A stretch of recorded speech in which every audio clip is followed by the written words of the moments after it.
আসসালামু আলাইকুম সবাইকে। আপনি যদি উচ্চশিক্ষা অর্জনের জন্য লিথুয়ানিয়ায় যেতে চান, তাহলে আজকের এই ভিডিওটি আপনার জন্য খুবই গুরুত্বপূর্ণ। লিথুয়ানিয়ার পড়াশোনার মান যেমন উন্নত, তেমনি জীবনযাত্রার ব্যয় ইউরোপের অন্যান্য দেশের তুলনায় অনেক কম। আজকের এই ভিডিওতে আমি আপনাদের সঙ্গে আলোচনা করব লিথুয়ানিয়ার ইউনিভার্সিটিগুলোর টিউশন ফি ঠিক কত টাকা, প্রতি মাসে কী পরিমাণ খরচ হবে একজন স্টুডেন্টের, পড়াশোনার পাশাপাশি পার্ট টাইম জবে আপনি কত টাকা ইনকাম করতে পারবেন, এবং সবথেকে গুরুত্বপূর্ণ বিষয়, বাংলাদেশ থেকে কিভাবে আপনারা লিথুয়ানিয়ার স্টুডেন্ট ভিসা আবেদন করবেন এবং কি কি ডকুমেন্টস প্রয়োজন হবে এই স্টুডেন্ট ভিসা আবেদনের জন্য। এই সকল বিষয় নিয়ে ইনশাল্লাহ আজকে আপনাদের সঙ্গে আলোচনা করার চেষ্টা করব। আপনি যদি কোনো এজেন্সির সাহায্য ছাড়াই নিজে নিজেই লিথুয়ানিয়ার স্টুডেন্ট ভিসা আবেদন করতে চান, তাহলে আজকের এই ভিডিওটি আপনার জন্য খুবই গুরুত্বপূর্ণ। তো মূল আলোচনা শুরু করি। লিথুয়ানিয়ার ইউনিভার্সিটিগুলোতে টিউশন ফি ও স্কলারশিপের বিষয়ে সর্বপ্রথম আলোচনা করি। লিথুয়ানিয়ায় উচ্চশিক্ষার সবথেকে বড় আকর্ষণ হল সাশ্রয়ী টিউশন ফি। বর্তমান তথ্য অনুযায়ী পাবলিক ইউনিভার্সিটিগুলোতে ব্যাচেলার্স ডিগ্রির জন্য টিউশন ফি সাধারণত বছরে মাত্র 1,300 ইউরো থেকে 4,500 ইউরোর মধ্যে হয়ে থাকে। মাস্টার্স প্রোগ্রামের জন্য এই টিউশন ফি 2,300 ইউরো থেকে 6,000 ইউরো পর্যন্ত হতে পারে। তবে মনে রাখবেন, ইঞ্জিনিয়ারিং বা আইটি সাবজেক্টের তুলনায় হিউম্যানিটিস সাবজেক্টগুলোর টিউশন ফি কিছুটা কম। আপনি যদি নামকরা ইউনিভার্সিটি যেমন ভিলনিয়াস ইউনিভার্সিটি বা কাউনাস ইউনিভার্সিটি অফ টেকনোলজিতে পড়েন, তবে টিউশন ফি 5,000 ইউরোর আশেপাশে থাকতে পারে। এছাড়া লিথুয়ানিয়া সরকার এবং বিশ্ববিদ্যালয়গুলো মেধাবী শিক্ষার্থীদের জন্য বিশাল স্কলারশিপের সুযোগ রাখে। সবথেকে জনপ্রিয় স্কলারশিপ হলো লিথুয়ানিয়া স্টেট স্কলারশিপ, যা প্রতি বছর মাস্টার্স পর্যায়ের শিক্ষার্থীদের দেওয়া হয়। এই স্কলারশিপ পেলে আপনার টিউশন ফি 100% পর্যন্ত ফ্রি হওয়ার পাশাপাশি প্রতি মাসে 600 ইউরো হাত খরচ পাওয়া যায়। এছাড়া ইউনিভার্সিটিগুলো নিজস্ব মেরিট বেস স্কলারশিপ অফার করে, যা আপনার একাডেমিক রেজাল্ট এবং আইএলটিএস স্কোরের উপর ভিত্তি করে 20 থেকে 80% পর্যন্ত হতে পারে। পিএইচডি বা ডক্টরাল প্রোগ্রামের ক্ষেত্রে অনেক সময় কোনো টিউশন ফি লাগে না, এবং উল্টো ইউনিভার্সিটি থেকে আপনি হ্যান্ডসাম স্যালারি পেতে পারেন। এস্তোনিয়া বা লাটভিয়ার তুলনায় লিথুয়ানিয়ার ডিগ্রির মান অত্যন্ত ভালো এবং পুরো ইউরোপে এটি স্বীকৃত। তাই আপনি যদি কম খরচে কোয়ালিটি এডুকেশন চান, তবে লিথুয়ানিয়া আপনার প্রথম পছন্দ হওয়া উচিত। লিথুয়ানিয়াতে একজন স্টুডেন্টের জীবনযাত্রার ব্যয় ও ব্যাংক সলভেন্সির বিষয়ে এখন আপনাদের সঙ্গে আলোচনা করি। লিথুয়ানিয়াতে একজন স্টুডেন্টের জীবনযাত্রার ব্যয় ইউরোপের পশ্চিমা দেশগুলোর তুলনায় অনেক কম, যা একজন বাংলাদেশি স্টুডেন্টের জন্য বিশাল সুবিধা। বর্তমান তথ্য অনুযায়ী একজন শিক্ষার্থী প্রতি মাসে 350 থেকে 750 ইউরোর মধ্যে খুব আরামদায়কভাবে থাকতে পারে। ইউনিভার্সিটি ডরমিটরিতে থাকলে খরচ সবথেকে কম হয়, যা প্রতি মাসে 70 থেকে 200 ইউরোর মধ্যে সীমাবদ্ধ থাকে। আপনি যদি ভিলনিয়াস বা কাউনাস শহরে প্রাইভেট শেয়ার্ড অ্যাপার্টমেন্টে থাকেন, তবে প্রতি মাসে আপনার ভাড়া লাগতে পারে 250 থেকে 450 ইউরো পর্যন্ত।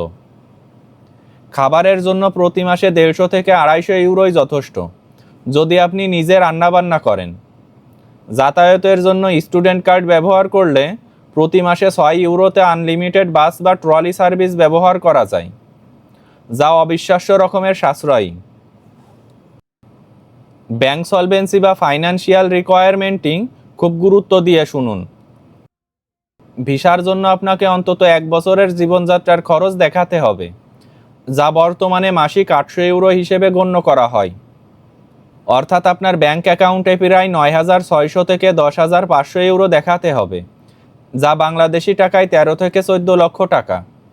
এই টাকাটি আপনার নিজের বা আপনার স্পন্সরের অ্যাকাউন্টে অন্তত 3 থেকে 6 মাস ধরে থাকতে হবে।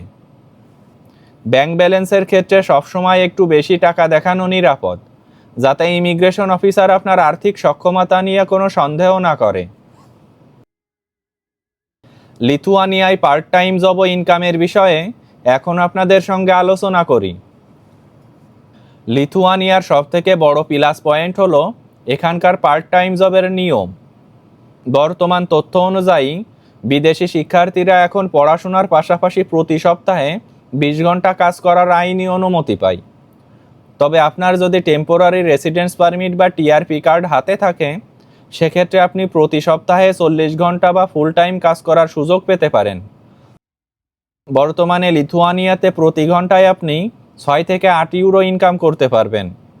অর্থাৎ গড়ে একজন শিক্ষার্থী পার্ট টাইম জবে প্রতি মাসে 800 থেকে 1200 ইউরো পর্যন্ত অনায়াসে ইনকাম করতে পারে, যা দিয়ে আপনার মাসিক খরচ মিটিয়েও কিছু টাকা জমানো সম্ভব।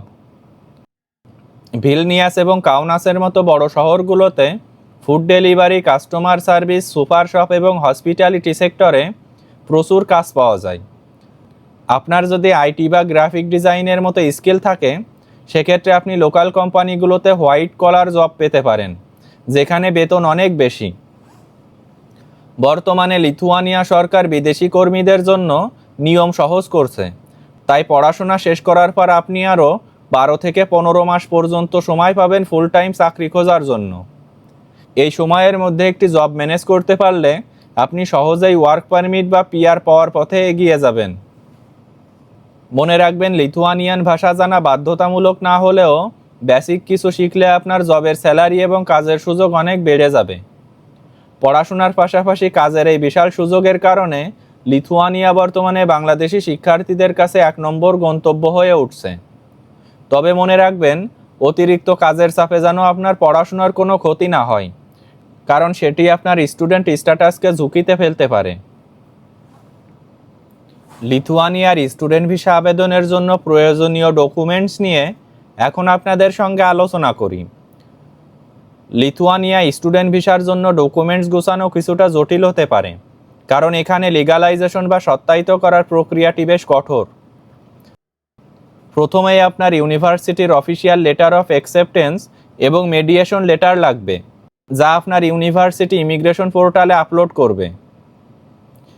আপনার সকল একাডেমিক সার্টিফিকেট ও ট্রান্সক্রিপ্ট সর্বপ্রথম শিক্ষা বোর্ড, এরপর শিক্ষা মন্ত্রণালয় এবং শেষে পররাষ্ট্র মন্ত্রণালয় থেকে সত্যায়িত করতে হবে। বর্তমানে সবথেকে বড় রিকোয়ারমেন্টস হলো আপনার সকল অরিজিনাল পেপারস অবশ্যই অ্যাপোস্টাইল করানো হতে হবে। যেহেতু বাংলাদেশ বর্তমানে অ্যাপোস্টাইল কনভেনশনের সদস্য, তাই এই প্রক্রিয়াটি এখন অনেক সহজ এবং দ্রুত হয়ে গেছে। এছাড়া লাগবে আপনার একটি বৈধ পাসপোর্ট, যার মেয়াদ অন্তত 1 বছর থাকতে হবে। পাসপোর্ট সাইজের ছবিও নির্ভুলভাবে পূরণ করা ডি ভিসা অ্যাপ্লিকেশন ফর্ম লাগবে। আর্থিক সলভেন্সির জন্য ব্যাংক স্টেটমেন্ট এবং সোর্স অফ ফান্ড প্রমাণের জন্য স্পন্সরশিপ এফিডেভিট, স্যালারি সার্টিফিকেট বা ব্যবসার ট্রেড লাইসেন্স কপি এবং ট্যাক্স রিটার্ন ফাইল সাথে রাখতে হবে। পুলিশ ক্লিয়ারেন্স সার্টিফিকেট অবশ্যই লাগবে, যা 3 মাসের বেশি পুরনো হওয়া যাবে না, এবং এটিও পররাষ্ট্র মন্ত্রণালয় থেকে সত্যায়িত হতে হবে। আপনার একটি স্টেটমেন্ট অফ পারপোজ বা এসওপি লিখতে হবে, যেখানে আপনি কেন লিথুয়ানিয়াকে বেছে নিলেন উচ্চশিক্ষা গ্রহণের জন্য তার বিস্তারিত থাকতে হবে। আপনার আইএলটিএস স্কোর মিনিমাম 5.5 থেকে 6 থাকা বাধ্যতামূলক, এবং অবশ্যই আইএলটিএস অরিজিনাল সার্টিফিকেট সঙ্গে রাখতে হবে। এই সকল ডকুমেন্টসের অরিজিনাল এবং 3 সেট ফটোকপি আপনার ভিসা আবেদনের সময় প্রয়োজন হবে। ডকুমেন্টস লিগালাইজেশন এবং অ্যাপোস্টাইলের জন্য মিনিমাম 1 মাস সময় লাগতে পারে। ভিসা আবেদনের প্রক্রিয়া নিয়ে এখন আপনাদের সঙ্গে আলোচনা করি। বাংলাদেশি শিক্ষার্থীদের জন্য লিথুয়ানিয়ার সরাসরি কোনো এম্বাসি বাংলাদেশে নেই। আপনাকে ভারতের দিল্লিতে অবস্থিত লিথুয়ানিয়ান এম্বাসিতে আবেদন করতে হবে। বর্তমান তথ্য অনুযায়ী সর্বপ্রথম আপনাকে ইউনিভার্সিটির পোর্টালে আবেদন করে অফার লেটার নিতে হবে এবং টিউশন ফি পরিশোধ করতে হবে। ইউনিভার্সিটি আপনার ফি পাওয়ার পর লিথুয়ানিয়ার মাইগ্রিস পোর্টালে আপনার জন্য একটি মেডিয়েশন লেটার জেনারেট করবে। এরপর আপনাকে দিল্লিতে অবস্থিত বিএফএস গ্লোবালের ওয়েবসাইট থেকে ন্যাশনাল ডি ভিসা ক্যাটাগরিতে একটি অ্যাপয়েন্টমেন্ট বুক করতে হবে। বর্তমানে স্লট পাওয়া কিছুটা কঠিন হতে পারে, তাই ক্লাস শুরু হওয়ার অন্তত 3 থেকে 4 মাস আগে প্রসেস শুরু করা উচিত। অ্যাপয়েন্টমেন্টের দিন সশরীরে দিল্লিতে উপস্থিত হয়ে বায়োমেট্রিক এবং ডকুমেন্ট জমা দিতে হবে। সাধারণত ভিসা অ্যাপ্লিকেশন ফি 120 ইউরো সমপরিমাণ রুপি বা টাকা হয়ে থাকে। ফাইল জমা দেওয়ার পর এম্বাসি আপনাকে একটি সরাসরি ইন্টারভিউ বা স্কাইপি ইন্টারভিউয়ের জন্য ডাকতে পারে। ইন্টারভিউতে মূলত আপনার পড়াশোনার পরিকল্পনা, ফাইন্যান্সিয়াল ব্যাকগ্রাউন্ড এবং কেন আপনি লিথুয়ানিয়াকে উচ্চশিক্ষার জন্য বেছে নিলেন এসব বিষয়ে প্রশ্ন করা হতে পারে। ইন্টারভিউ শেষ হওয়ার পর সাধারণত 15 থেকে 30 কর্মদিবসের মধ্যে আপনার ভিসার সিদ্ধান্ত চলে আসে। আপনার ভিসা অ্যাপ্রুভ হলে আপনি 1 বছরের একটি লং স্টে ভিসা স্টিকার পাসপোর্টে পাবেন। আপনি যদি সকল ধাপ ধৈর্য ধরে এবং নির্ভুলভাবে অনুসরণ করেন তবে লিথুয়ানিয়ার ভিসা পাওয়া অনেক সহজ। তো বন্ধুরা, আজকের ভিডিওটি এ পর্যন্তই শেষ করছি। আমার ভিডিও যদি ভালো লাগে তাহলে পরবর্তী ভিডিওর জন্য আমার চ্যানেলটি সাবস্ক্রাইব করে রাখতে পারেন। ধন্যবাদ সবাইকে।